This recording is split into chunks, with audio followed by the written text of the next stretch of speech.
អ្នកទាំងអស់គ្នាដែលជា fan Absolute Universe ពេលនេះគឺគេបាន confirm ថាគេនឹងធ្វើ Absolute Batman ជា animated series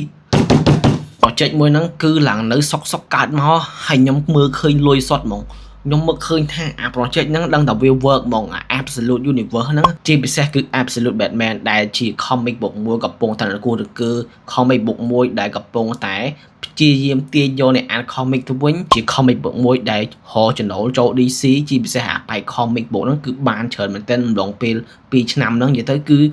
ឡូវគឺខ្ញុំមកធ្វើ animated series holy shit មកតែសុំសម្រួលអារម្មណ៍តិចអានេះគ្រាន់តែគេ green light ណាគេអត់ទាន់ធ្វើជា trailer មាន plan អីត្រឹមត្រូវទេគេគ្រាន់តែ green light ថា animated series តាក់ទងទៅនឹង Absolute Batman គឺនឹងចេញមក showrunner ឬមួយក៏អ្នកគ្រប់គ្រង project មួយហ្នឹងគឺ Scott Snyder ដែលគាត់ហ្នឹងគឺជាអ្នកសរសេររឿង Absolute Batman ហ្នឹងហ្មងអញ្ចឹងទៅខ្ញុំគិតថាវា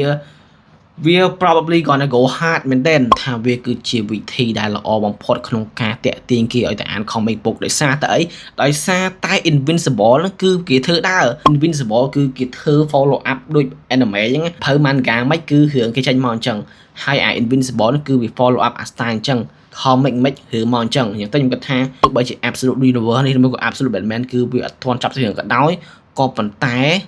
គេនឹងធ្វើបែបហ្នឹងដើម្បីឲ្យ sale វាទៅអីតំណាគ្នាអញ្ចឹងណាហើយខ្ញុំគិតថា project Absolute Batman animated series នេះវាអស្ចារ្យបើសិនជាវាកើតឡើងមែនទែនដោយសារតែ Absolute Universe គឺជាពិភពមួយដែលមាន adaptation តាក់ទងទៅនឹងតួអង្គ Bruce Wayne ឬមួយក៏ Batman ហ្នឹងរៀងប្លែកពីតួអង្គមកពីចក្រវាឡអីផ្សេងៗអញ្ចឹងទៅខ្ញុំបានអានដល់កន្លែង origin របស់ Joker ហ្នឹងគឺមាញ់ប្លូនមែនតើនិយាយទៅគឺ Absolute Universe របស់ Absolute Batman cop series បង DC បើសិនជារឿង live action គឺខ្ញុំមិនសូវជាហ៊ាននិយាយច្រើនទេដោយសារតែ